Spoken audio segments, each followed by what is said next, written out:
Sister. Hey girl, hey. Let me guess, you got a word. Sure do. I'll meet you at Bayroom. Mm-hmm.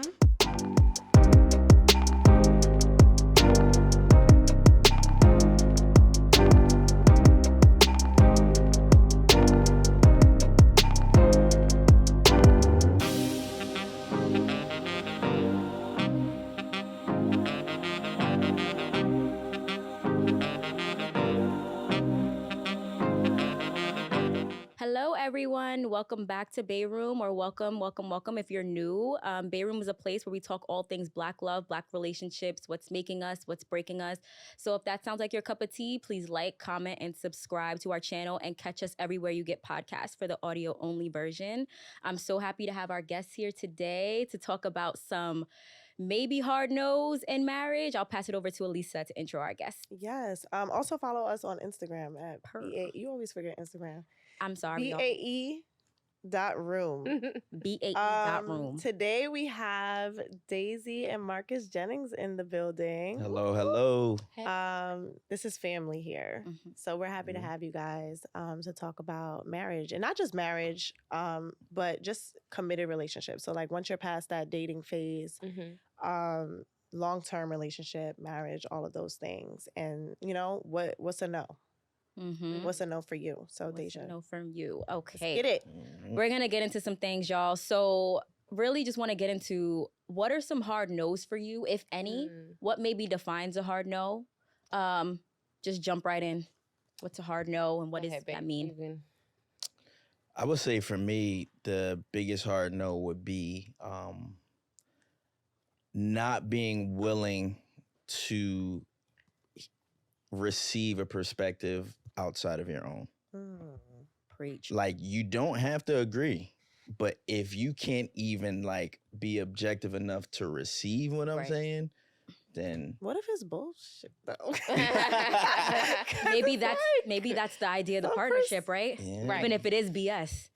I think that, and I'm glad he brought that up because that was probably one of the things that we struggled with the most as newlyweds and into probably year 3, maybe year 4 of our marriage, where it was just like he didn't feel like he was being heard. And he kind of shut down a little bit. Like he stopped even communicating to me because he just felt like anything that he would bring to me, I wasn't going to receive it. I feel like in another life, she could be a professional lawyer. You know what I mean? Like, Her. Okay. Is that a woman thing? Because I feel like I have the same. I think it might be answer. a Taurus thing, and I don't really get much into horoscopes. You know what? But I do feel like it's a Taurus thing. Okay. Plus, we from New York, so I think that the combination of that and our surroundings, like growing up, I think that it has a lot to do with that. And here's the thing: like, she's very sharp, and very smart. So it's not even like her trying to argue me down to like with nonsense. Like, she's making perfect sense. But it's like, okay, like, I don't think the same way as you. So just, like, try to hear where my rationale was at so that you understand that my hurt, my disappointment, like, that whatever I passed off to you was not intentional. Right. You know, so. I have a question, though. At what point, because I hear that whole, hear my perspective. But a lot of times, that perspective, like I said, is BS. And a lot of times, like, people, I won't say men, people in general will use that perspective things to deflect, especially when you're coming with hard facts and when you're coming with like, I don't want to hear that because X, Y, and Z. Like, for the sake of the relationship, do we have to entertain? You know what? I would say 2 things. One, I would say yes, like just out of respect, right? But you are right. Like sometimes it's nonsense, right? Right. And like that's a part of like the developmental process, like realizing that you need to be more self-aware and you need to actually take more accountability and be able to accept being wrong, right? So it's like, even if it's initially BS, like I think it's up to me, like say for instance, if I'm the one who's spewing the BS, right? And you call me on it, I need to be mature enough to receive that. You know, and maybe not in the moment. Right? And maybe not in the moment. The key. Like sometimes that is the key. That is the key because sometimes what helps us is that, like, okay, like. Pause, most of the time, I think that's what helps us. Like, we have this understanding, I won't call it a rule, but an understanding in our relationship that if he's bringing something to my attention, that's not my opportunity to talk about why I did that or how I'm feeling. Like, this is his moment to share how he's feeling. And in that moment, I have the responsibility of hearing him, right? I don't have to agree with him, but it is my responsibility to hear him because it's important that we're heard in our relationships. So, right. Even if it's BS, like, you know, I could be sitting there like, fuming. But this ain't my moment. We gonna talk about this at another time. You know what I'm saying? Because I have to give him that moment. But that's one of the key points about long-term longevity in a relationship is just that respect and also the sacrifice. The sacrifice of your own personal feelings for the sake of your mate. Yeah, that was a really good one to start with. That's like all encompassing. You always think about that, right? Actually, that was on the spot. So that was true. That was a true feeling right there. That was a true feeling. That was really good. That was good. What's a hard no for you? I think it's really complicated to have hard no's in a relationship. I was gonna bring. I really feel like that's hard because, you know, like he said, if a person is willing to grow with you, then really is there a hard no? You know what I'm saying? That's like, this is an absolute deal breaker. There's nothing you could do to change my mind. But if there is a possibility for growth and development, I do feel like there are no such things as hard no's. Here's a less serious hard no for you. What? Yeah, because I was going to say that. Come on. I don't get no hall passes. Period. Hall passes with celebrities? No, what? That's a hard no. Oh, that's like a hard just no. Average. Oh, I'm glad you said that. Yes, that is a hard no. No. I don't want it. I'm just saying, just to like. Like that's a hard no. Like not stepping out type of thing. Yeah. Okay. Wait, I'm confused. Listen, I don't cuss, but I mean, like, wait, I'm confused. Hall pass? That means like you get. So we watched this get out movie. of jail free. We watched this movie. What was the name of that movie? Wasn't it like it was Candy Burris's movie. I don't remember the name of it. Yeah. There was this movie where they know free promo on it. Yeah. And there is a movie we were watching. Okay. Where the couple did agree. They mutually agreed to let the husband sleep with somebody else. Well, the wife at the time, she said she didn't want a hall pass, but somehow she ended up double standard. She had, but somehow she ended up, you know, because the husband was like, "Well, you can have one too," and she was like, "No, I don't want one." But she ended up using her hall pass. But yeah, so you mean a hall pass to go in, step out? Yeah, needless to say, ain't no hall passes here. Ain't no hall passes. He said with celebrities. I thought you meant like you know how people say you get a hall pass with your celebrity crush. Yeah, like I don't care how much you love Usher. Like we're not on that. I don't know. We may take that. If we take that trip to Vegas, days, it's between you and me. Okay. Listen, I don't want to go home with the man. You know what I'm saying? But I'll take a lap dance. Right. Period. That's so funny. I'm telling you.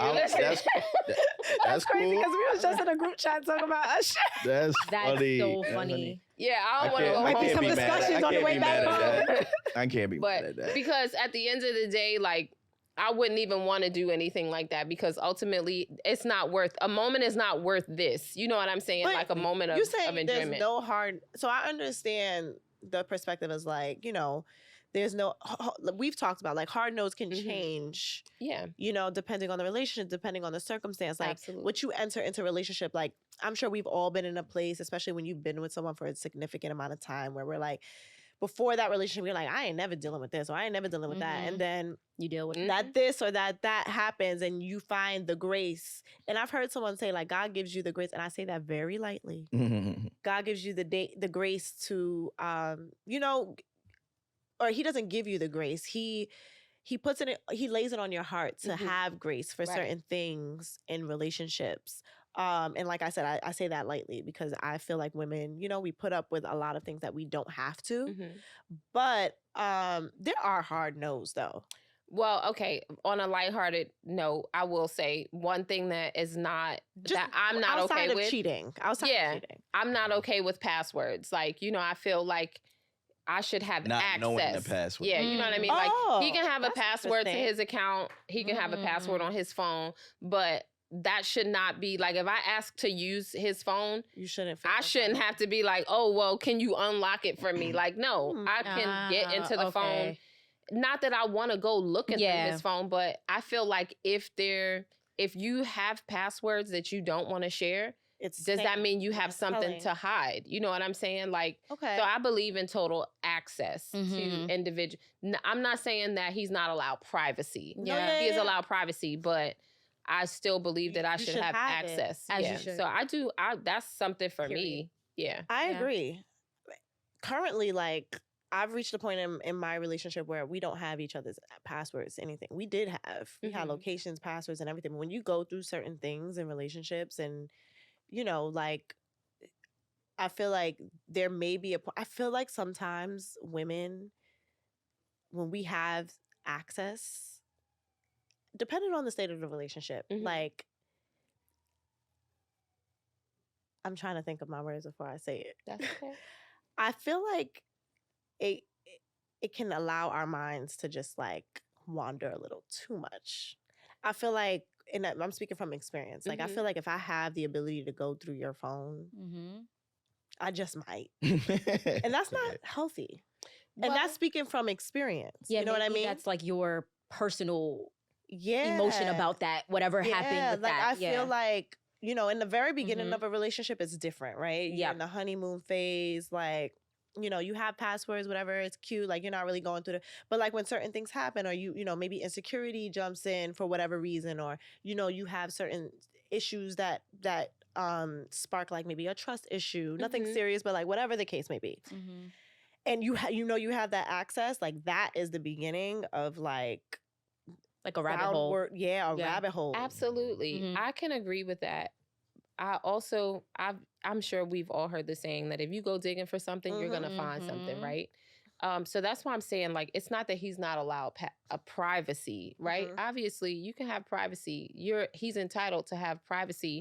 I'm just saying that if I did decide I want to go through your phone, and that's just an example. I'm saying, like, we have our joint account that we pay our bills and do our family stuff with, but we also have separate accounts. Like, I don't need to know how you spending your money, but should I decide I want to know how you're spending your money? Yeah, like, I think we all want that access. Yeah, like, but can we handle it?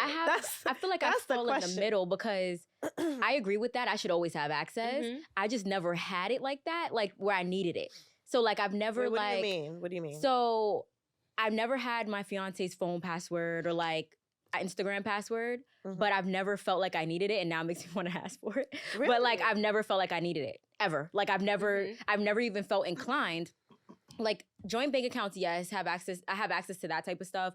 I could see what money's flowing and what, but I've never had the inclination to, like, want to just have it, even in, like, for an emergency, like, to find out, like, where was your last location, because, like, sometimes you need to know where someone was last, and you can't get it through the carrier or whatever, right? So, but now it makes me want to go, like, just to have access. Let me write this down. Really depend on your experiences in your relationship. Like, as I think back, like, when I first got into my relationship, I had location, all of those things, but from, like, off rip. Like, just so, like, I remember there was this app that we had where we just kind of, like, just added it very, very early on, not to be on any kind of, like, but we quickly learned. I think it depends on the people, and it just depends on the experiences, like the things that you go through in the relationship, like, and if certain boundaries need to be set, and this is what makes you feel comfortable, this is what makes me feel comfortable. I've realized that for me, like, it may be better that we don't share those things. But I would, I think it does, if you're in a trusting relationship, like, I think that it does give a peace of mind to be able to know that you have access for emergencies, yes, for agreed, anything. yeah. But I think that's a good hard no. Or hard yes. It's a very like, it's an interesting hard no. It's a very interesting hard no. Yeah, if he were like, I don't know, if he said to me tomorrow, like, you know, I don't want you to have my password anymore, I would be like, what? Like, but is it really? So that's why I'm like, I don't think that's a hard no. It might be a problem. Here's the thing for me. It's like, hard no. You ain't divorcing over the password. Me, like at face value, that should sound like it's something that would be a problem for me, right? But it actually provides comfort for me because I don't have to try so hard to make you feel secure with me. Yeah, because you know that she can check up on you. If she wanted to. It's like, hey, I can sleep peaceful at night. It is a peace of mind for the man too, and it's also motivation to act right. Yeah, and that's it's a motivation to keep it together. And that's honest, because that's and I mean, we could get into it further in the conversation, but accountability is a piece. Yeah, that is an accountability piece. That's especially when you like, for example, if you know your man, if your man knows he has a bad spending habits, I have your password, I have your I'm holding you accountable. He don't want you to have his passwords because he know he I like that. Oh man. Hey bro. I don't think it's a hard no though. Bro, I'm sorry. I don't think it's a hard no. I don't think it's a hard no. I would I would agree. You like, gave me a hard no recently. What was it? It was not wanting to grow in your relationship. Like, if you a hard no is not being willing. I think Marcus touched Nope, on that. that's different. Yeah, Nope, that's different. That's different. His was not being open to receiving my perspective. Yes. That is completely different. No, you're absolutely right. And I didn't talk about that because I kind of felt like he led with that.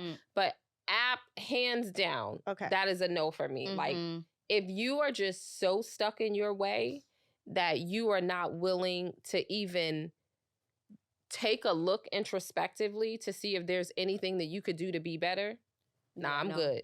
How many times you got? Well, I don't know. It's too hard for her because I'm not built like that. Yeah, he's not. Yeah. It's in general. I don't. Like, because I feel like it's hard to really gauge that. The time because you go through. I think just somebody verbalizing, right? Like, if just flat out being like, no that's your problem. That's a you problem. That's not a me problem. And it's like, this is what it is. Wait a minute. Hold on. Right. This is how you the only person that seems to ever have a problem with it. I would be like, so like it's a problem. Yeah. So are you willing to evaluate, look into yourself and see if there's room for growth? Exactly. Yeah. A good example of that is like my sarcasm. Like, that's my natural form of humor. Really? Like my family, like, it's just like a inherited thing. Like, my dad's side of the family, this is how we communicate, right? And so kind of like a-hole-ish. I didn't view it that way. Right? Like, because it was all laughs and like, we all think it's hilarious, right? Like, so nobody up until her was offended by it, or at least was confident enough to express that they were offended by it. And experiences. and it literally it took me a minute, but I cared enough about her feelings because she communicated it to me. It was like, it makes me feel like you're demeaning me, like you're telling, like it makes me feel like you think I'm dumb. Yeah. Like, you know? Yeah. And so I'm like, that's not, I'm joking with you, you know? Like, and so I had to work on that to where like, that doesn't even, where it used to be like a reflex for me, it's like not even a thing. Like, not at all. It is not a thing. That's so crazy. That's beautiful. Yeah, it's not a thing at all. It is. I mean, that could have almost, that could have broke us, because that was like in our dating thing. Yeah, they used to wear her out. And he's great at it now. Yeah. He doesn't use sarcasm with me at all. I hate sarcasm too, though. You know what I feel like I've gone through the same. It's so weird. We're talking. I've gone through the same thing because, and I literally got I've had to evaluate, like, am I too, like, do I take offense too easily, or you know what I mean? But that's so interesting. Yeah. And that was something that he tried to make it seem like I did. I tried to reason. Like it's not that serious. You don't have to be offended by it and stuff like that. And I was like, but I am. I don't like it. Yeah, I don't like it. It's condescending, and I don't like it. To me, it's like the perfect setup for a good laugh. But then after a while, I'm like, okay, I'm the only one that's laughing. Yeah, you know, like it's it's not cool. It's not cool if we both don't think it's funny. Yeah, it's not funny. It's not a joke anymore. Yeah, and there's nothing interesting. There's nothing wrong with you because you don't think that it's funny. Right. Exactly. Right. And I think that if I didn't experience that dynamic with him, I probably wouldn't have had the appreciation that I do for a man that is actually willing to grow with you, right? Because he's incredible at that. Like he's just built different. I don't know. I'm very blessed because and then him pivoting completely. Exactly. Like we had a conversation recently about the other night we went to dinner on Friday night, and I was talking about like I just want to sell our house. Like I don't want to live here anymore because our lives just don't give to us being able to like maintain it and things like that. Homeownership, you got to fix everything. Everything. When you own a home, it's all on. I just had a leak in my roof. Yeah, I wanted to move out same day. Seriously, it's like I don't want to. Can we just sell the house? And he's like, no. How do I grow in the area of? To the city. That would be a vibe. I'm like, listen, we could just get an apartment, but he's like, no. Us renting is not an option. Now, I'm also very open to allowing him to lead. So when he said renting is not an option for our family, it's like, okay, dang. You know what I mean? I just asked her, I'm like, just give me the time to grow. Give me the time to evolve into somebody who can focus on fixing a home. Yep. Conversation over. You know what I'm saying? Like it didn't have to be a back and forth or, an argument or anything. It's like, okay, I understand this is how you feel. This is how I feel about the situation. How can we meet in the middle? Right. So compromise. Yes, I love that. Yeah, I love that too. And we touched on some really good hard no's. One hard no me and Lisa spoke about, and I've just spoke about with other friends. Is it a deal breaker if your partner doesn't get along with your close family, your besties? And if it's not a deal breaker, how close can they be with your besties or your close family? Can they hang out separately? Can they text separately? What does that look like? Wait, before we get into that, I want to hear your hard no's. My hard no, so they morphed because I feel similar to you, Daisy. Like, I have a man that's willing to really adjust for me. I've never experienced that before this relationship, so I never knew what that looked like. So, similar to you, I don't have many hard no's. Of course, no hall passes. Nothing that involves you stepping out, but everything else could be a conversation because I know it's not coming from a place to hurt me. If it's not coming from a place to hurt me, I'm open to anything. So I really don't have much. In fact, it may help me in some way because I feel like my fiance has a way of looking to the future where I look presently. So whatever you're bringing to my attention may benefit me if I just take a step back. I'm very just like a little rah-rah in my like approach sometimes. But he has a way of like rounding it out. So no real hard no's except for like no hall passes, lower your voice. He doesn't yell at me, but sometimes men have a tone when they're really passionate about something. Check that tone. Right. Okay? But we got to check our tone, too. I have to check my tone. Just because we're not yelling don't mean that it's not exactly. And just because our voice is just a little more subdued. I've had to learn that. Yeah, like men's voice are naturally projectors, and I think that's why like... That was too many wows. That's a lot of wows. I'm just impressed by your awareness. I've had to... No, let me tell you something. That's my fire. partner has made sure that I know all of that the your things voice is like about myself. Yeah. Okay? Because I'll be like, why are you yelling? He's like, why are you speaking like that? And I'm like, but I'm not yelling at you. But it's the tone. But I'm still digging. You know what I mean? And there's a condescending tone. There's all of those things. So you can still speak in a way that's not productive, that's offensive. That's true. But we want to focus on volume. But they're naturally going to be louder. They're going to be louder and more bassy. But I also realize you treat people how to treat you, though. Yeah. People like... He's gonna talk to you like that if you talk to him like that. Right. I noticed that I was talking to him a little bit off. You said that to me before.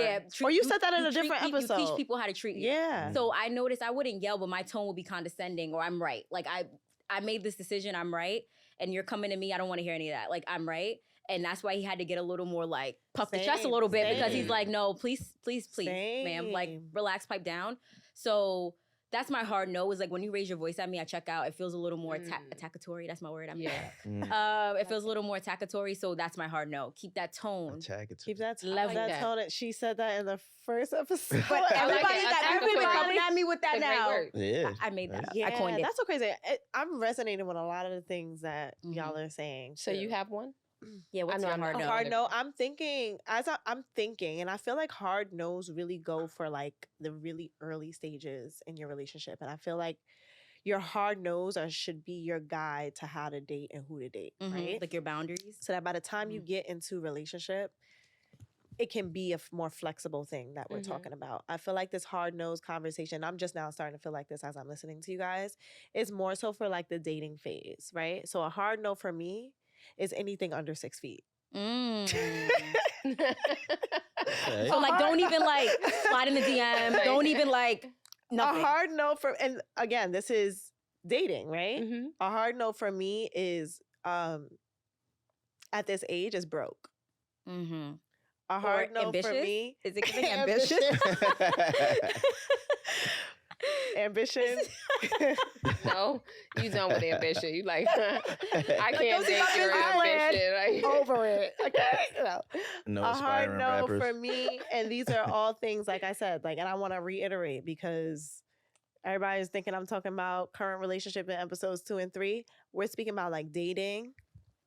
These are hard no's. Hard no's are, and I'm speaking really about like superficial things right now, but hard no's when you're dating are things like, no kids, you don't value family. I feel like cheating and like lack of self-control, all of those things, they're hard to be like a hard no because duh. Right. Like common sense as an adult. Yeah, right. But it's like then you get into your relationship and you go through things like that should no longer be labeled as a hard no. That should be more of one of those things like you decide in your relationship like if you're going to deal with it or not, right? And I just feel like hard no, like that saying is more so for, it's like hard to talk about it when you're in marriage, when you're already in it. Absolutely. I agree. And that's just something that I'm literally, as you guys are talking, that's what I've been thinking about. Like, this is really a conversation about like entering into a relationship. These are things that you should take note of. Like, what are your hard no's? Like, do you want a man with a secure job, or do you want an ambitious man who's like an entrepreneur? You can be ambitious, people. Right, be ambitious, but have some action behind the ambition. Or like an entrepreneur or someone who, what are some hard no's? And I think that, a lot of times where we mess up is like we don't think about our hard no's before we get into relationships, and then we have these expectations of this person, and like we meet this person, we're like, okay, I did have this hard no, or this is what I did desire, but now I'm with this person. Now we're 2 years in, and they're not flexing on certain things that really were a hard no for us or for me. And so I think that like where we fall short is we have these expectations of this person changing who they are based on hard no's that we did not take into account when we first started. The beige flags that you look at. And they're not even like really flags. It's like people differ, So it's like, if you want a man with a degree, stand on that, sis. Yep. Yeah. Don't get with a man who doesn't have a degree and who's trying to be an entrepreneur. You can have a degree and be an entrepreneur, but I'm saying like a man who goes a different route and then think 2 years down the line, like it's going to be easy or, and so belittling them or whatever the case may be. I think that what we should take from that part of the conversation more so is like, save your hard no's for before your relationship. I 100% agree. And especially because my daughter is now entering this phase of where she's going to be exploring and dating and stuff like that. And one of the things that's really important for me as it relates to my own daughter who's 18 is a hard no should hands down be somebody who lacks character. You know what I mean? Like if he doesn't have character, I don't care if he has a degree. I don't care if he is 6 feet. I don't care about none of that. A hard no is somebody who lacks character, because you can't work with somebody who lacks character. Yeah. Or who isn't just well versed in general. Right. Yeah. Like people who are closed-minded. Right. I feel like in order to be in a productive relationship, you have to be open-minded. And I don't mean like people grow. Like I wasn't the most open-minded. I wasn't raised to be super open-minded. people grow, but you have to be, I think you two nailed it when it comes to like what your hard no should be in your relationship, just like being open to another person's perspective. And also, but again, that's something that you can grow into. Like you don't necessarily need to, I think age takes, is something that you should take into account. Like you don't necessarily need to be the most open-minded, well-rounded individual entering a relationship, but be flexible. Like there's just certain things that, like you said, like that are just like no character, no personality, just like completely just, Yeah. I think that what you're saying is key. Being open to growth, right? Marcus and I have been together since 2011 and married since 2015. Wow.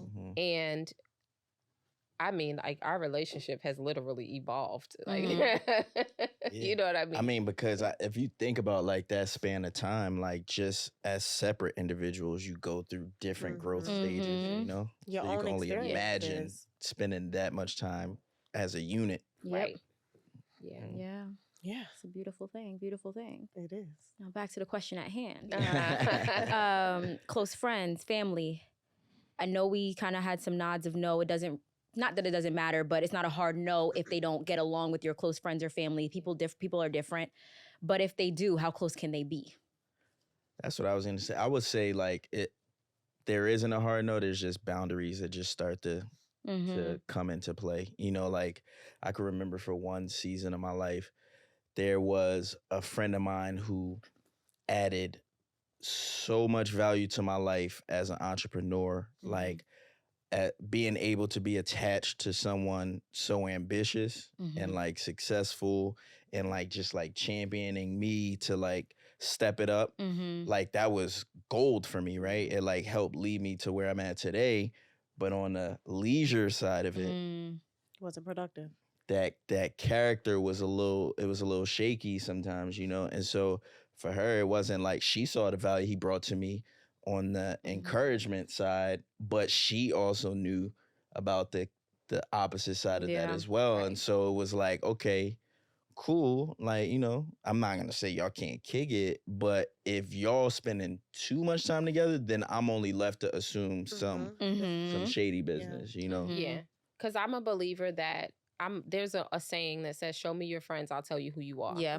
So if you attach yourself too much to somebody who is moving funny, it does kind of make me like, look at you different. Yeah, because there's accountability, right? And that's one of the things that, again, I can appreciate about him, because I'm not telling him not to have his friendship, but I'm just saying you need to draw some lines here. But that's me being, in my opinion, a good wife, because if I was just letting him run and be with this guy and, get caught up in the things that the guy was getting caught up in, I don't know that guy's wife. Right. I know me. Exactly. And like we said, ain't no hall passes. We not dealing with the foolishness. No. You know what I'm saying? So as far, let's break this question down a little bit. So as far as family, does it matter whether or not your family gets along with your partner? No. Why not? Because this is my partner, right? So maybe I guess in dating, right? In dating, again, that's something like, if you're dating somebody, right, and this person checks all of your boxes, but you feel like my dad isn't gonna like him. You know what I mean? Like, are you gonna eliminate the relationship? Or now, I guess for me, I'm thinking about it now as I'm speaking about it, because I came into our marriage with kids. If my kids didn't get along with him, that would be a different story for me. You know what I'm saying? Like, would it? It probably, absolutely. And that was one of the things that helped us to work, was my son, even before he and I were dating, he loved him so much that one day at summer camp, he was like, I wish you were my dad. Aww. You remember that? You remember that? Tears. Oh, it's so sweet. Oh gosh, I hope his father doesn't see that. But his father should be honored that someone else is treating his child. Stop me from giving another example. Yeah, like he and my daughter the same. Like they absolutely love him. Yeah. So it was easy for me. But if my kids didn't like him, I don't even know if we would have gotten too far into dating. Yeah. You know What what if I mean? later on down the line there was conflict with like your partner and My kids? no, not your, or maybe kids or just like your parents, family, like how do you navigate that? I kind of feel like I would just set boundaries in place. Like me personally, I would, okay, so it's Thanksgiving. Right. You know, my mama don't like you. So I'm going to go over to my mother's house and I'm going to spend a couple hours there with her and then I'm going to catch up with you. You know what I'm saying? Like we can navigate those things. It'd be different if you had a parent or a sibling or a relative that was living with you. But I think that there's room to navigate those spaces. Yeah. I would say the only way I would probably like put a halt is if it were my children. Yeah. Yeah. Okay. Because they have to live with you. Yes. Yeah. And even I guess it gets to a point in life where your kids are adults, right? So it's like, well, you know, you don't really have to be here. Right. So. You know, exactly. Right. It's my man, you know. Like, yeah. You were gonna say something, huh? Nah, I definitely agree. I think that me personally, I'm just kind of like a headstrong individual sometimes. And so even if family has some valid opinion, maybe, like, I would always weigh it against what I prefer, you know? Yeah. And it's like, even if what they say ends up being right or is right, it's like, it's what I want. Yeah, right. Exactly. I think that comes with like trusting yourself too. When you make good decisions for yourself and you've shown a track record of that, you can then make decisions like really hard decisions like that. Absolutely. Yeah, I agree with that. Do you have any friends that'll call Marcus about you? Or vice versa? No. Yeah. No. Nah, that wouldn't go. No. But we have friends that call us about their relationship. Exactly. Yeah. Like we have mutual friendships. You know, they were in our wedding, we were in theirs, and they will call us to talk to, like, her husband might call to talk to me about something as it relates to his wife, who is a very close friend of mine, and vice versa. Well, here's the big caveat for me to that, like, to what she's saying. That person who will call her, I literally view him as a brother. Right. Okay. Like he is a close friend. Yeah. Like, you know, yes, it's not. It's and the same with her friend, which is his wife. Like that was like a sister to me. So it's a different level of friend. We were connected before either of us got together. Okay, before we got together, before they got together, we were all connected. So yeah, that's a little different. Yeah. So I would trust, like, if he wanted to call his friend and talk about me, I would trust it. You know, of your friends though. Yeah, like if you were to call her to tell me about, to tell her about something that I did, like, first of all, she's gonna have my back. Right. Not her. Not her, another friend, I'm saying. Any of your other friends. So, like, I don't know if I could say people's names on the podcast. Like, it's up to you. Okay. We've done it. Like, Joy, right? That's one of my closest friends. She was the maid of honor. She most likely does. She was the maid of honor in my wedding. If you felt a way about something that I was doing and you decided to reach out to Joy, I wouldn't see anything wrong with that. So I agree with that. I agree with that. I think the key is having mentors, right, or therapists, because we have mentors, right? So there's a older woman who's very near and dear to my heart. She's like a big sister to me. She has a successful marriage. So if there's something that I need to talk about as it relates to marriage, she's my go-to. Yeah, because I know first of all, she's going to check me if I'm wrong. She's going to be like, you need that unbiased. You probably shouldn't have said it that way. She might share a situation that she has gone through with her husband, you know, and give me a different side of the coin. So I feel like eliminating peers, right? Because if we're really looking for help, we need to go to people who have been where we are and navigated those spaces successfully. Right. Peers, if we're on the same level, exactly. It's just a think tank. And then exactly. Yeah. It's like an opportunity to vent, but that's not really growth taking place. You know what I'm saying? Like, you could get it all off your chest and then end the conversation and then what? Yeah. Right, exactly. But I believe that one of the things that we have afforded to us is individuals that are in successful situations. You know, Marcus's parents have been married over 30 years, so he can go to his dad to ask questions about certain things. And everybody doesn't have that, right? Like, I don't speak to my mom. And they're also in school for therapy as well. Oh, wow. Right. Yeah. I don't talk to my mom a lot about my relationship. It's not that she doesn't have a successful marriage. I just feel like it's different. The things that I see in my mom's marriage, like, you know, it's like, wow, that works really well for y'all. You know what I'm saying? But couldn't be me. No. Not even that, because I feel like that's what works well for them and for their generation. Yeah, and so I was just gonna we're say navigating something different. Their story is also very, very different. Exactly. So we're navigating something a little bit more different. So you know, see me, I was just. But that's I like that. Like that you know you're navigating something different. Let me not vent and unload on this person so that they have information to hold. No, I'll vent to my mom. You'll vent. I won't even vent to mine. I'll vent. I'm not giving her no information to hold because I don't want her to hate. Like my mother is the most forgiving person. That's smart. My mother can't.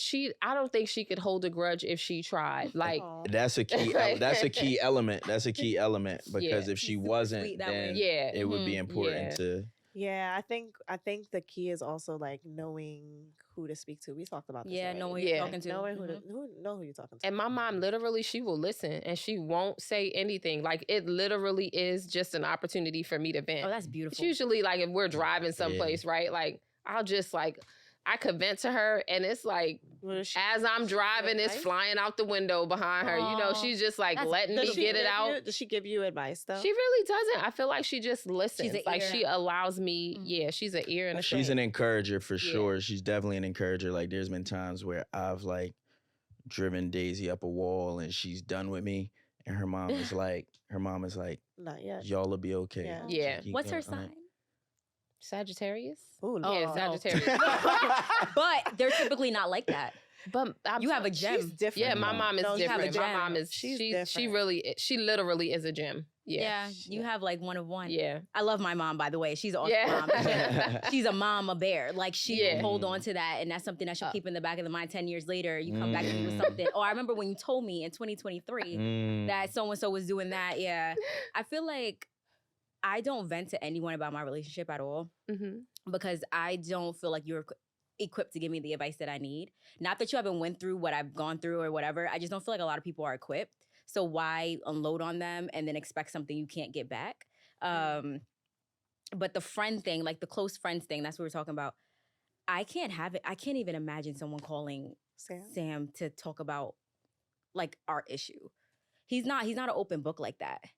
So that would be like on the verge of a breakup, like something bad for someone to call him or him to call someone to vent and like do that. But I think it's beautiful if you have like a true heart for your partner to call to talk about like someone outside. It's in the moment it's great. Like not great is a strong word, but like in the moment it's like if you could have someone who's connected to your partner in a certain kind of way and who understands them and sees them in a way maybe that you don't and get that perspective, it's good. But I think that there just has to be like, I don't know. There just has to be lines drawn. Yeah, some boundaries. Yeah. Like I think absolutely it gets weird. But I don't like the idea of like having my partner completely separate from my friends. Just because like my close friends are like my close friends. And so they're important to me. So I want him to have a relationship with them. But not a personal relationship. Absolutely. That's exactly what I was going to say. No, like, not like a personal relationship. Like he actually knows about that. But more like, I'm thinking more like a group kind of thing. Absolutely. That's what I'm thinking about. I'm not boundaries. Thinking about one-on-one. I'm thinking more like a group kind of thing. Like where like, I don't know how to. If we're all in the same space, we can get along. We can have a good time together and all of that. You respect me, I respect you. But outside of that, we don't need to be talking about my personal relationship. Like you don't have to be besties with my bestie. Right. Because ultimately, those are your friends, right? Like he has his friends, you have your friends.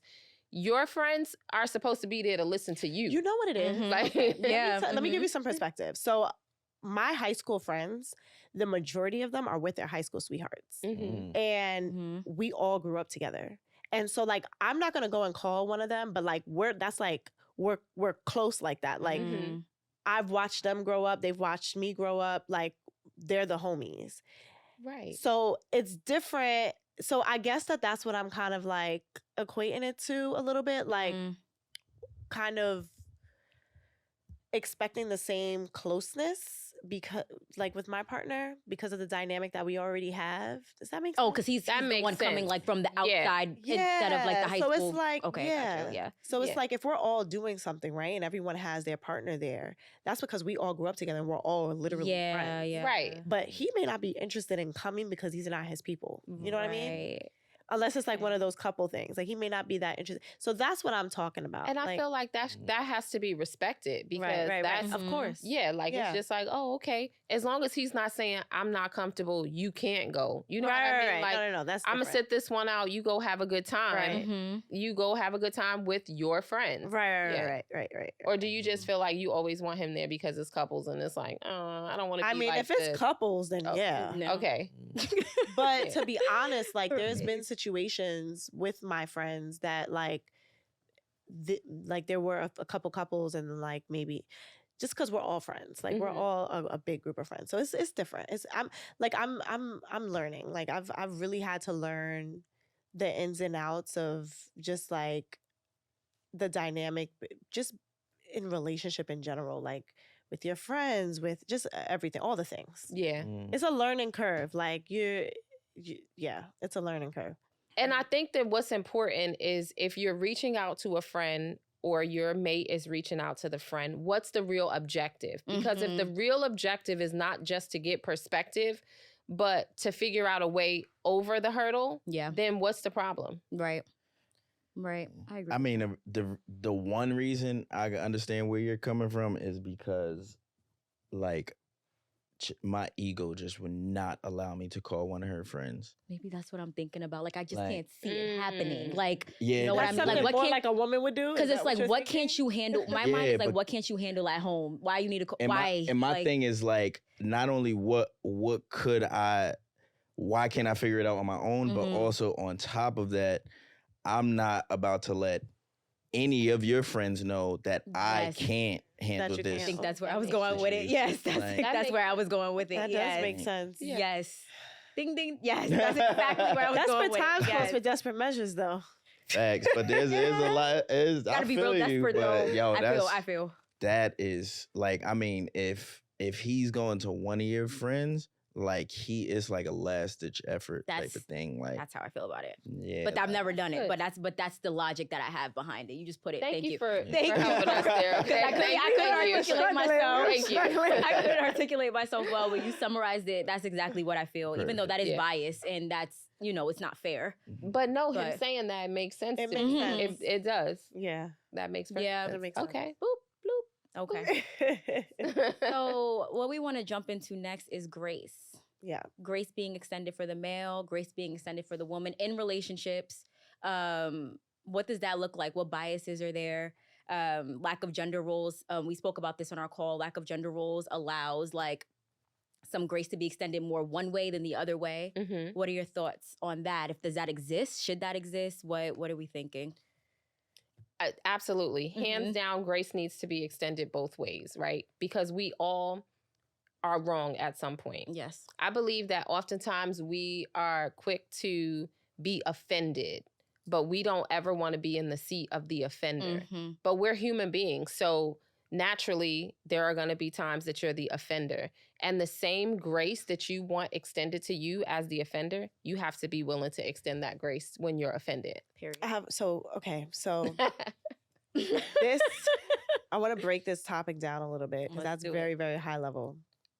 There are specific double standards in relationships when it comes to male and female, right? Females, we and just in general, right? Women, we can't sleep around, we can't do certain things. Men, they literally get the grace to do whatever the hell they want to do. I gotta get comfortable. Right?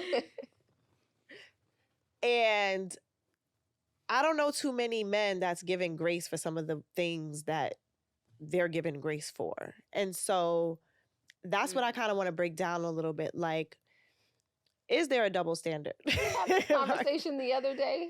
Is there a double? Yes, we had this conversation the other night at dinner too. Is there a double standard, right? So let's do it. Let me see.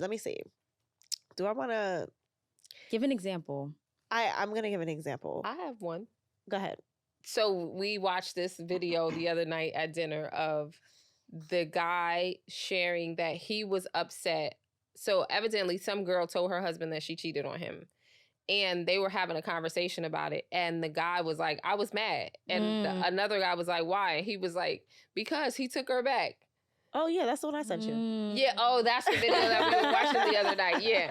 And it's like, so yeah, that's how we got into that conversation about that particular double standard. And I mean, we've never been through it. So I don't know. I feel like I asked him if I cheated on him, like, yeah, exactly. Would you take me back? And, what was the answer? You know, it's, she said, what was your answer? Yeah, what's your answer? Oh, so it's not a hard no. So the thing not a hard no for you to do it, but I mean a hard no if like she did it in something. Nah, it's not. Okay. It's not a hard no. My answer was okay. So does it mean something different when a woman cheats versus a man? I mean, we can start there. So here's the thing, like, and that's the overarching. The answer to that question is the overarching theme of everything I was about to say is, we are conditioned to think so. Mm-hmm. Right. Like we are conditioned to think that it means different things, right? And so, wait, are we conditioned or does it? I think we're conditioned. I think we're conditioned. Because how does it? I think we're trained to view it from that perspective, right? And the reason I say that is because when I like really reflect on it, like if I try to like reverse engineer that thought process, the last place I'm able to get to is it being a justification. And what I believe is that we try our best to use things that are historical pattern to justify behavior so that we don't have to be all the way accountable. Can I pause you? I don't think it's really historical pattern. I do think, and we've had this conversation, instinctually, naturally, sex is different for men than it is for women. Yeah, I agree. So I think that plays a factor. Now, is it justification? It's not. But men think about sex differently than we do. But here's what I mean by historical pattern, as in like statistical tracing evidence of it, dating back and back and back, and using decade and decade of this pattern to solidify that thought process that you just said. You know what I mean? Which, here's the thing, like, because I believe life is a paradox. Like, there's two things could be true, right? Like, that's 100% true, right? Like, instinctually, I agree with you. I'm a man. Like, I feel these things, right? But at the same time, does that negate dishonoring a commitment? No. Right? You know, so it's like, it makes it different. You really think so? For it me, makes I don't act think different. I don't think men and women have a different instinct with sex. I think we were trained to believe that, so women weren't, because naturally women were supposed to be pretty and proper. You didn't have sex till you were married. When you first had sex when you were married, your idea of sex was to please the man. You probably didn't even like really enjoy sex. You had sex to please your man. When you got married, then you had your babies, etc. I don't even think, for me, men and women having different instincts with sex, it being instinctual, it being just natural, like whatever, human behavior, animal behavior. I think it's the same for men and women. I just think we were also trained to think that men have more of an instinctual, animalistic view towards sex, where emotion can be separated, and women. And I feel that women can do the same thing, but because we were told that it's not proper for you to do the same thing, it's not right if you do the same thing, or if you do that same thing, have fun, no one's gonna wanna marry you, no one's gonna wanna look at you as a wife, as a mother. We were trained over decades and decades and decades to believe that. So when someone does said thing, who did it? Now we can talk about why based on who did it, whereas it's both the same for me. That's a possibility. I mean, I do think that there's some kind of like scientific evidence behind. I can't get into the science. And neither can I, but I do think that like naturally male creatures are more, I used the word predatory last time. That's not the right word. No. But they, oh, wow. they are a little bit more like Like hunters? Yeah, like we're not made the same. We're not made when the it comes same. to sex. Like a man could literally look at a woman cross the street and be aroused by something like that. Women, it takes a little bit more than that for us. I don't know if that's by nature or if that's by training. I think. Oh, go ahead, babe. No, I was just gonna say it goes all the way back, like to as far back as I could think is like the Bible days, right? Where women were literally groomed to be somebody's wife, but the transaction was different. Like you weren't groomed to be with somebody for like conversation. You know, now times it's like your mate could be your best friend, but that's not the way it was back then. Procreate. Men, we were designed as women to procreate, to like be a part of creation, to multiply, to have babies, right? And to a man, the more wives that you had, it was like a sign of wealth.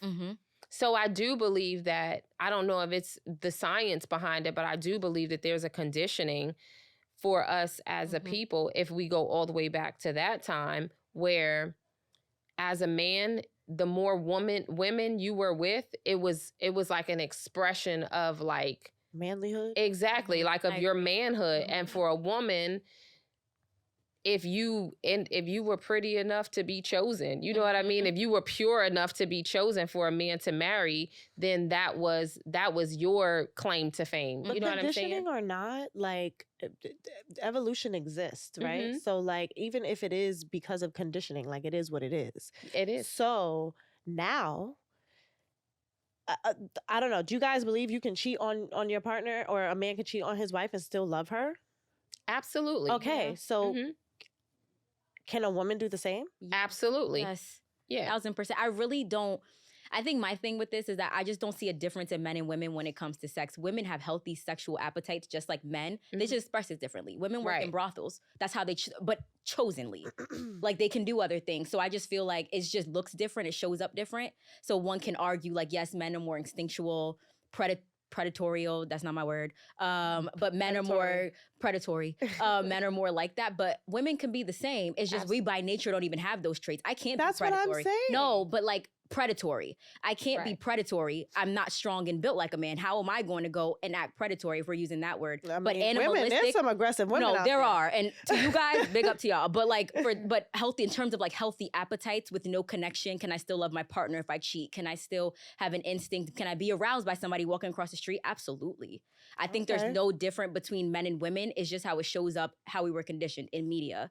In media, they'll give you reasons like, oh, but he still loves his wife. His wife just had a baby and, you know, she just doesn't want to have sex right now. What can I get that? I can't get that excuse. So in that argument, yes. But I think by nature, no. By design, we're the same. I do believe that. Maybe. I agree. So do you stand on the side of like we're different sexually? Do you like in terms of grace? So I understand. No. Okay. So I do think that it takes more for a woman to cheat than it does for a man, depending on the woman. Like, of course, like there's some hoe ass women. There's some exceptions, yeah. There's some women who just love, and I think just it's human nature, who just love sex, who's just gonna sleep with anybody, anything moving. But I'm not talking about that. I'm talking about, you know, committed women. I think that there's something different that will drive a woman to be disloyal, to have another man experience her that way than for a man. I think it's easier for a man to do that. And I think that there is something natural in a man that would allow something so drastic. Men literally risk it all for some vagina. That's literally true. We'll kill another man. And maybe that's what it is. And what I'm saying is there's no thought behind it. And it's not as calculated. Like women, we may do it out of spite. We may do it because we're hurt. We may do it because we need something. A man don't gotta need nothing. He could have it all. and we'll still. Yeah. And there's a lot of other things that can play a part, like addiction or insecurities, ego. These are all things that are natural in a man that could drive these sorts of behaviors that we have, but it's not going to make us sleep around. Right. Because we respond to our insecurities differently. So that's why I'm calling it a natural instinct. Yeah. Okay. It strokes a man's ego to be able to go and get whoever he wants and sleep with whoever he wants. So if you're not feeling valued in your relationship, if you feel like your woman doesn't want you, if you feel like whatever, your woman feels like you can't have nobody else, how are you going to go and show her that you can? A woman, we feel like we're not valued. We feel like the first thing we're going to do is not go sleep with somebody else. Right. We may leave with a relationship. We may dress up more often. Right. We may go and get attention from another man. But the first thing we're doing is not going to sleep with another man. Right. It is it's a chemical thing. So the conditioning may be there, but there's also an evolution. The way that we are conditioned also affects our chemical makeup and the way that our brain operates and works. So maybe this is the evolution of that. I don't know. But I do know that it's different. It's just not the same. Like, we're not about to risk our whole entire family for some penis. It's true. It's not happening. Absolutely. It's not happening. Like, when you really break it down, the organs don't do that much of a difference. And men, for men, you would think, things can get different, but you would think that there's really something worth risking everything that you have, literally. Yeah. That's weird. It is. And every man ain't mentally ill. That's borderline. Next level weird. That's weird. That's now that you put it that way, especially because a vagina is a vagina, right? So no, but seriously, you're really willing to risk everything. Yeah, for something so minute. Yeah, I wouldn't say that a vagina is a vagina, but it is. Yeah. But it's not weird. It's irrational. Exactly. I was just about to say it's not weird. It's weird. It's not really weird, but it's not thinking. Especially considering the breakdown she just gave. She just ran it down. Yeah. But it happens every single day. All day. So I guess it's a two-part. So it's clear you understand where the bias comes from, right? In terms of grace towards men instead of... I do. So understanding that bias, does that give you a level of grace in that area? Or are you still I don't care? I don't care that it makes sense that it's that way. I think that if I were to cheat in my relationship, one, I'm not looking to get back into that relationship. Secondly, if I did want to, I would understand why it wouldn't be looked at the same. Even let's say there's a break in the relationship and my partner went and did something, but I didn't. I understand why a man would go and do something during a break for so many different reasons that I just broke down. It's going to take a lot more for me than a break to go and do something like that. Yeah, because we just not giving our bodies like that. You know what I mean? It's but why, I feel like Daisy? For us, I feel like because... That's exactly what I'm saying. You're proving my point. Some people are, though. It's definitely case by case. We're not. Yeah. But some women are. Actively, some women are savages. While that man is doing him, she's definitely doing her. But that's not what I'm talking about. Those women are built different. I just think at a base level, I agree with you. Okay. By the way. So what I'm saying is we don't look at it the same. We don't look at it the same, but I think over time, some men have learned to look at it a little bit more closer to women's views. I do agree with that. I do agree that a man can get to a point where he values himself and has self-control. Yes. Because it literally... If you talk to any man on the real, if you have real guy friends, it don't take us nothing to be faithful. For men, it is a decision. Effort, a choice. Yeah. It is a decision that you make for a man to stay with one person, to be monogamous. Yeah. Right. It is not your natural feeling at all, and that's what I'm talking about. So yeah. Like I think that, you know, I think that I do understand the double standard. Should there, I think that the fact that there is a double standard definitely like makes things very complicated and murky. Like I don't think there should be a double standard, but I do understand the double standard. So you're agreeing with like if your man did that, stepped out on a break, you understand it to a point where there's no stepping out on a break. Like, yeah, what is a break? I think if you're on a, it depends on the break, and we can talk about the break. Yeah, we're gonna get into breaks later. But so there's a difference between separating and being intentional in that separation with each other, and deciding to break up. And then later on getting back together. So that's what I'm talking about. So breaking up and getting back together, fully breaking up. It fully is like a... And when you fully break up, is the breakup with... And like, do you have it in mind that it's like done? Yes. Yeah. Oh, that's what I'm talking about. Okay, well that's different. Yeah, because if you're done. Yeah, but so the thing is that like depending on the state of the relationship, depending on the circumstances surrounding that, like I think that there can be there's a line. So I think that I just think that before you start doing something with somebody else when you're, you know, in a relationship and you break up, like take a chill pill. Yeah, relax for a second. I agree. Figure out, especially if it's a long-term relationship, figure out what you really want to do before you start, you know. And I understand, like, for men, it's difficult. Like, it's difficult for men. Like, it is difficult for us all. It's not that. But what I'm saying, like, especially when you have like insecurities, there's like a whole lot of different things that lead men to do things like this. So just like have some self-control and just relax, chill out, chill out. Figure your stuff out before you start entertaining, you know, sexual activities with other people, because that's not.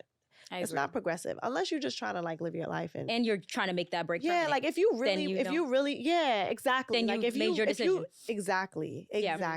Yeah. You know, because I think that the key though is just self-control. Like women, we don't need self-control to be faithful. We just don't. Men do. That's valid. I think that's a great segue into, like, we just talked about relationships and what not to do if you want to stay in a relationship. So what do you guys suggest or do, or let's talk about what happens when, like, what sustains a marriage when love doesn't exist at that time? Ooh, or what sustains a marriage when you just don't feel the love, when you feel like... When you just don't like each other. Yeah, when you don't like each other. Because you go through moments where you just are not... Especially when you've been together for a long time.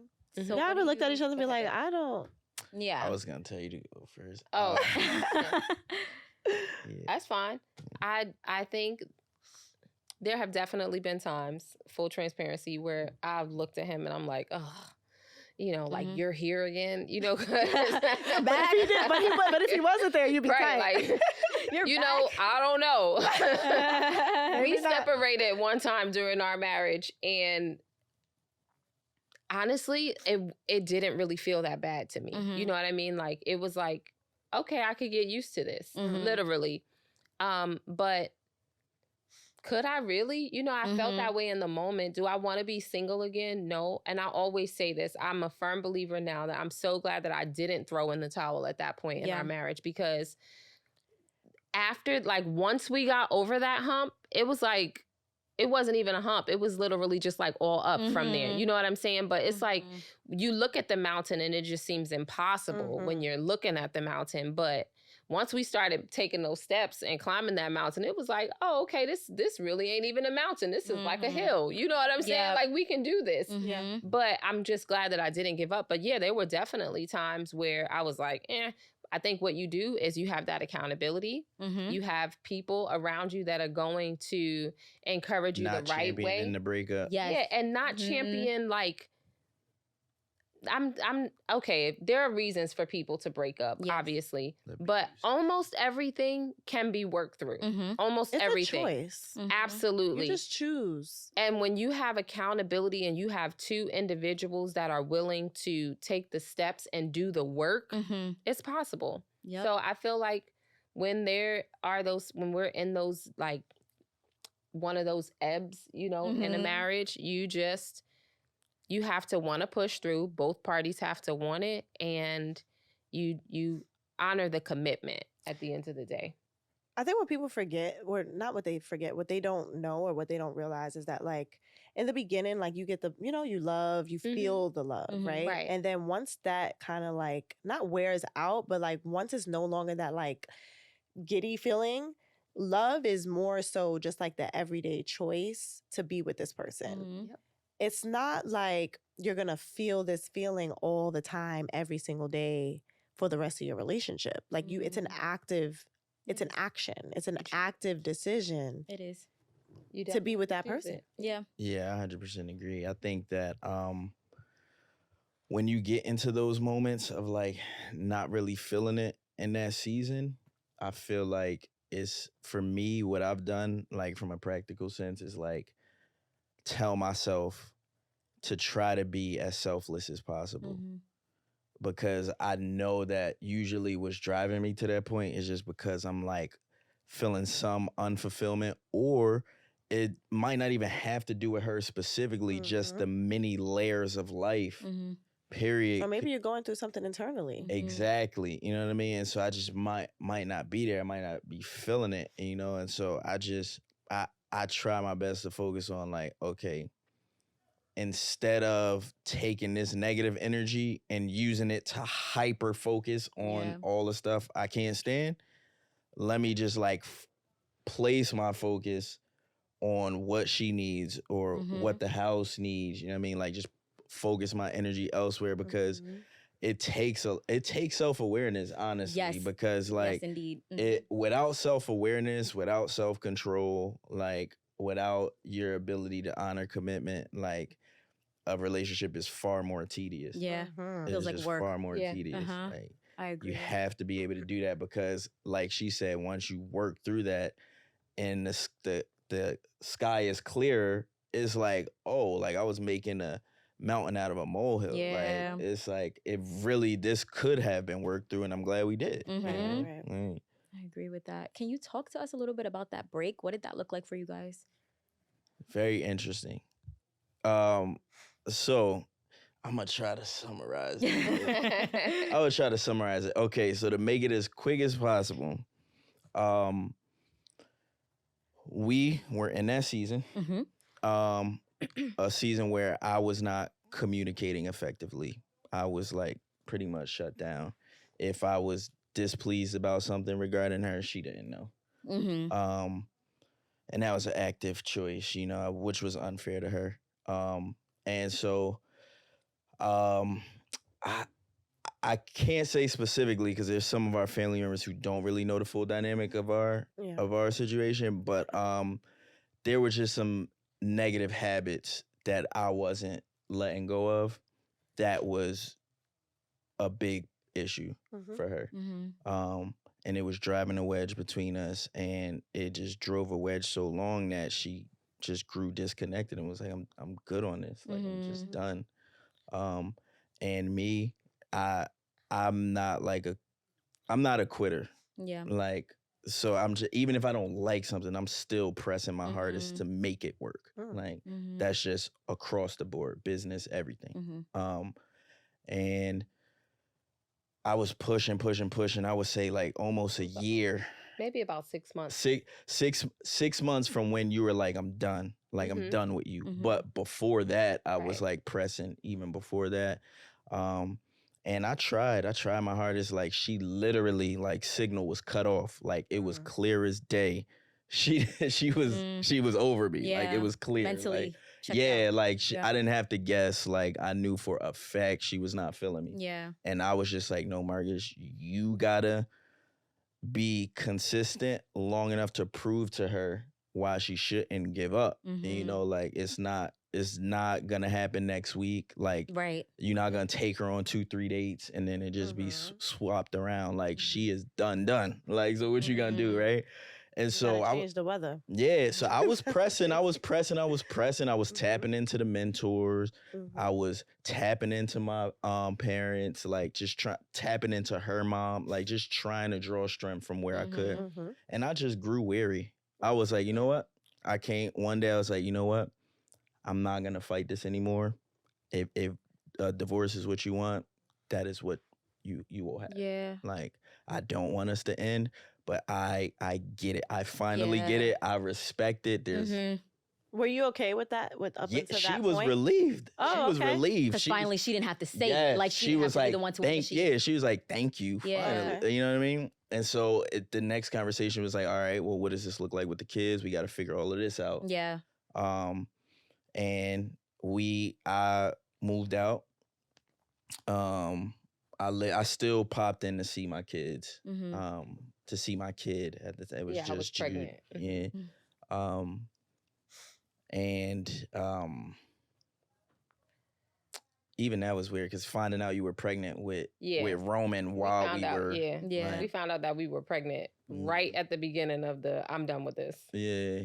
For you to stand firm in that, knowing a lot of women would be I know, right? I would have been like, no, God. I'm sticking this out. She was still standing on that. Like, I love that. Yeah. You love that? No. You know what? I love that, like, they were able to get through it, but also just love the fact that you still had that. Like, that wasn't like a whim decision for you. Right. No. Yeah. Like, that's what you felt. And that's my boundary, right? So there's one of two things that could happen here. Either you could go your way, or you could figure out how to navigate this difficult space for you because it's a boundary for me, right? Like, I can't continue in a relationship with this thing. So how do we do that? So what we ended up deciding to do, like after he was out of the house and everything, he happened to call me one day. He was at work and we ended up having a conversation. And this conversation revealed to me things that he had been holding on to for I don't know how long. Yeah, at that point, because we were done, and I was he like, didn't have nothing to lose, right? It's like, I'm putting it all on the table. But for me, that was an eye opener. It was like, wow, you've really been carrying all of this. So I began to pray. I know this is not, but I did. Like, I began to pray and I asked God for guidance as it related to what the next phase of our lives would look like. Because, as I said, I came into the marriage with 2 kids that loved him dearly. We had one together, and then I was pregnant with my 4th child. So I just wanted to know, what does this look like? And it was laid on my heart that we should separate, but that we should be intentional in our separating so that we could both heal. Because in that conversation, I learned that there were things that he was also hurt from. You were taking accountability. Exactly. So I didn't even know if he was going to agree to it because, like he said, at this point, he was like, okay, I'm going to give you the divorce if that's what you want. But I presented it to him. And this, again, is one of the things that I love about him because he was like, okay, I'm willing to try it. We had to sign this contract for what our separation was going to look like. And we did it for 12 full weeks. We both went to therapy during that. We did therapy together, individual therapy. We had a date night where we communicated with one another. We only hung out and communicated on that date. On that date night. Like therapy. So you got real space. We got real space. Exactly. 12 weeks, so that's 3 months. 12 weeks. Yep. A full 12 weeks. And the contingency was, if after that process, it was not restorative, then we are agreeing. But if what was restored, because whatever drove you guys apart, like there's no real way to see that with separation. So what were you looking for in those 12 weeks with each other outside of just like conversation and like promises? What were you looking to see? Growth. So a huge part of the separation for us was that if we could grow together as individuals, then we could build a bridge to come back to one another. Is that just, but what I'm saying is like, is that like the difference in conversation? Like, is it like more accountability on one or the other end? Like, is it like, what exactly, how do you gauge like whether or not, okay, this is going to work now? Or like, I think all of the above. Yeah. There was accountability. There were conversations. There were boundaries that we had to respect. One of the things that I think he was looking for was my willingness to hear him out. And during the 12 weeks, I feel like I was able to do that, right? Like I remember one night specifically where we were at this Italian restaurant and the conversation that we had. And I feel like that was my opportunity to say to him, will you give me a chance to show you that I can hear you? Will you give me an opportunity to just prove it to you that I want you to be happy in the marriage too? You know what I'm saying? So I feel like just it was work. It was work. It was a very emotional. It was like a roller coaster. I had a baby during that 12 week, and were you guys back together by the time you had the baby? Nope. He came to the hospital. He was there with me to have the baby. You might have come home for like 2 days, and then we separated again. Yeah. Yeah. It was a holiday. Like, it was Christmas. You know. Yeah. I mean, here's the thing. Like, even though it might have been like an isolated event that broke us. The overarching thing was the communication issue. Yeah. You know what I'm saying? And so that was the key component for that separation, like to view, like, okay, what does our communication level look like now? Yeah. And so those conversations of being able to communicate with each other during that time was crucial. Yeah. And seeing whether or not. It's so crazy because I think it was our first episode, we talked about what are the keys to a successful relationship. And mine was accountability. And I talked about how, you know, a lot of Black women, especially, like, we're not really taught accountability. Like, we don't see our parents, especially if we're raised with a single mother, really take accountability for their failed relationships and how they contributed. Yeah, maybe the man, you know, wasn't the best. Maybe he, you know, was whack. But how did you show up in that relationship? What did you contribute? Because a lot of men, you know, they don't know how to deal with certain things. And their outlets are, you know, whatever the case may be. Like I just said, like a lot of men have egos. They may like try to stroke that ego in another woman. They may find other outlets to get whatever it is that they feel like they're lacking. And it really takes women, I think, is the first step to really take accountability for what it is that they're contributing to the destruction of the relationship. Yeah. Because a lot of times men will hold those types of things in. Yeah. I did just want to make this last point just clear. I did not cheat on my wife. I'm dead. But I think that's a good point to make. So the people here break. Exactly. Immediately jump. Exactly. I did not cheat on my wife. There's other things that can break a person apart. Yeah. I think that's an extremely important I'm glad we people, and that's another thing too. Just because you ain't cheating don't mean that you're a good man. Right. Oh yeah. Bare minimum. Absolutely. Please. That's like a bare minimum. People think, oh, they hold the baby, they're a good dad. So like that's a bare minimum. Like just because you're not cheating does not make you better or a good person at all. There are other ways to destroy your relationship. Yeah, agreed. That was really good. Thank you for sharing that with us. I really appreciate that. I think a lot of people can learn from that because I know when we spoke, I said a break is a hard no for me. I can't even imagine a break, but that's like different. It's a different. That's like almost therapy.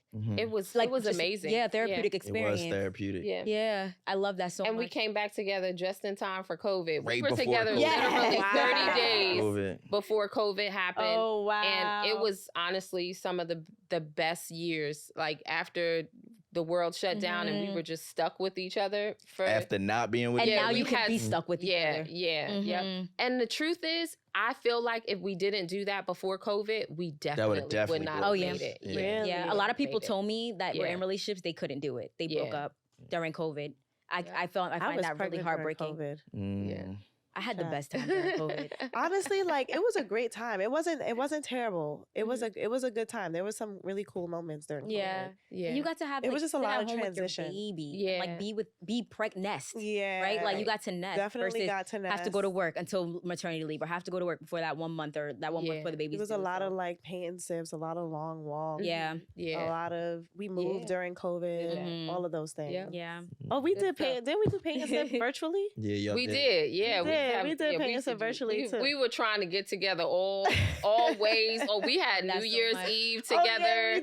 We did. Yeah. Well, I'd love to be invited to the next one. Absolutely. How do you invite me? No, I'm gonna say I'm gonna see it on Elisa's thing, and I'm gonna write you a long message. Like, so you had a paint and sit Friday the 9th at 11. I saw you post. Okay, don't do me like that. But thank you so much, Daisy and Marcus, for doing this episode. You guys dropped some gems. We really appreciate you coming. Thanks for having Absolutely. Yeah. Loved all of this. Like it felt so natural. Sure. We love the Bay Room. We gotta have you back on. I feel like there's a lot more we need to talk about. Yeah. In regards to relationship and that kind of that journey and Yes. Yeah, Whenever proud of you guys. love to come We'd love back. to, for sure, absolutely. Thank you so much. And thank you guys for watching. See you next time. See you next week. Make sure you like, comment, and subscribe, and follow us on Instagram at bay.room.